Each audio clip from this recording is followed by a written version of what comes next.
Assalamualaikum warahmatullahi wabarakatuh. Waalaikumsalam warahmatullahi wabarakatuh. Okey, saya akan tanya beberapa soalan lah ke awak ni. Sepanjang camp ni, best tak camp ni bagi awak? Best. Saya sangat suka camp ni. Okey. Lepas tu, apa pengalaman terbaik yang awak dapat daripada camp ni? Buat jabat. Lepas tu buat menara. Menara. Okey dah. Okey. Okey, lepas habis camp ni, apa harapan awak untuk kawan-kawan awak? Saya nak disiplinkan dia orang.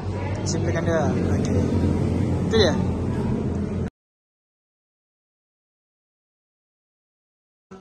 Assalamualaikum warahmatullahi wabarakatuh. Waalaikumsalam warahmatullahi wabarakatuh. Okey.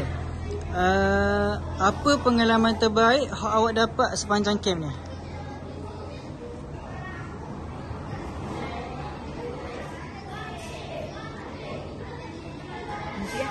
Ha? Pengalaman terbaik yang awak dapat sepanjang camp ni? Pengalaman yang awak tak pernah dapat daripada camp-camp lain? Oh, okey, biarlah. Sikit-sikit. Okey. Apa yang awak dapat daripada motivasi sewan? Saya dapat sesuatu perkara yang lebih baik daripada sebelumnya. Contohnya? Memberi salam, Lagi? minta maaf. Okey. Itu je. Okey. Apa harapan awak selepas ni, selepas tamat camp ni? Saya akan teruskan apa yang Nazib ajar kepada saya. Okey, apa yang Sewan ajar? 3S. Iaitu sikap, sokongan dan sekarang. Apa ucapan awak kepada kawan-kawan selepas camp ni?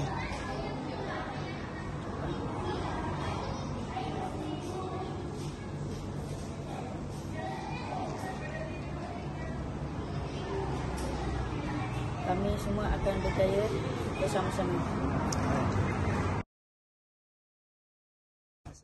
Assalamualaikum warahmatullahi wabarakatuh. Waalaikumsalam warahmatullahi wabarakatuh. Okey, saya akan tanya beberapa soalan lah kepada awak ni. Sepanjang camp ni, apa awak belajar daripada camp motivasi Sewan? Belajar pasal 3S. Belajar kira dimensi. Gana yang ajar? Ya, ajar macam 3S tu ada tiga lah. Satu tu